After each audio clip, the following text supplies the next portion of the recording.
വളരെ സന്തോഷവും അഭിമാനവും തോന്നുന്ന നിമിഷങ്ങളാണ്. പ്രത്യേകിച്ച് നമുക്കെല്ലാവർക്കും അറിയാം, ഇന്ന് ക്രിസ്മസിൻ്റെ ദിനമാണ്. സ്നേഹത്തിൻ്റെയും സമാധാനത്തിൻ്റെയും പ്രത്യാശയുടെയും സന്ദേശം നൽകുന്ന ഒരു ആഘോഷമാണ് ക്രിസ്മസ്. ആ ദിവസം തന്നെ ഇങ്ങനൊരു പദവിയിലേക്ക് എന്നെ തിരഞ്ഞെടുത്തു. പാർട്ടി എത്ര വലിയൊരു ഉത്തരവാദിത്തം ഏൽപ്പിച്ചതിൽ വളരെയധികം സന്തോഷമുണ്ട്. ദൈവത്തോട് ആദ്യം നന്ദി പറയുന്നു.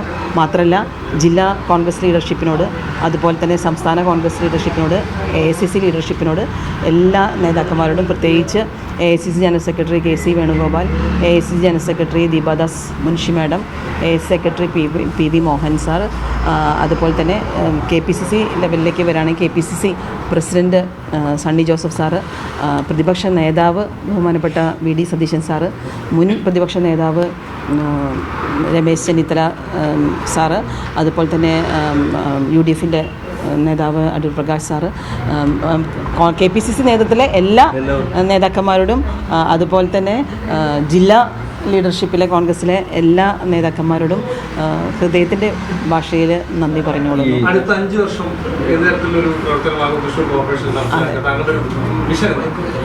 അടുത്ത 5 വർഷം നമുക്ക് കൂട്ടായ കളക്റ്റീവ് റെസ്പോൺസിബിലിറ്റി, കൂട്ടായ പ്രവർത്തനത്തിലൂടെയാണ് മുന്നോട്ട് പോകാൻ ആഗ്രഹിക്കുന്നത്.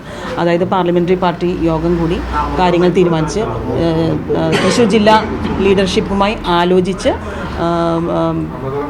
ഒരു തൃശ്ശൂരിൻ്റെ സമഗ്രമായ അടിസ്ഥാന വികസനത്തിന് ആദ്യം മുൻഗണന കൊടുക്കും. ഒപ്പം തന്നെ ജനക്ഷേമ പ്രവർത്തനങ്ങൾ മറുവശത്ത് അതിനും രണ്ടും ബാലൻസ് ചെയ്ത് കൊണ്ടുപോകാനാണ് ആഗ്രഹിക്കുന്നത്.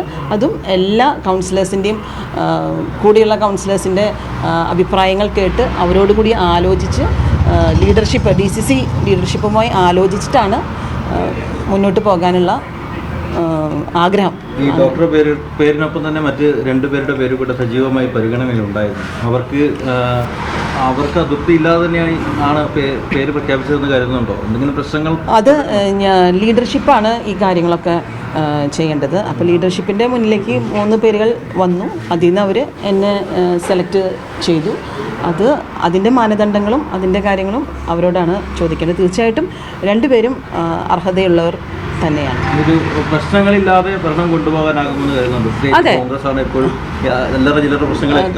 33 എന്ന മാജിക് നമ്പറുമായിട്ടാണ് നമ്മൾ കോർപ്പറേഷനിലേക്ക് കടന്നു വരുന്നത്. അപ്പോൾ വലിയ പ്രശ്നങ്ങളില്ലാണ്ട് കൊണ്ടുപോകാൻ സാധിക്കും എന്നുള്ള ആത്മവിശ്വാസം എന്തായാലും UDF ടീമിന് ഉണ്ട്.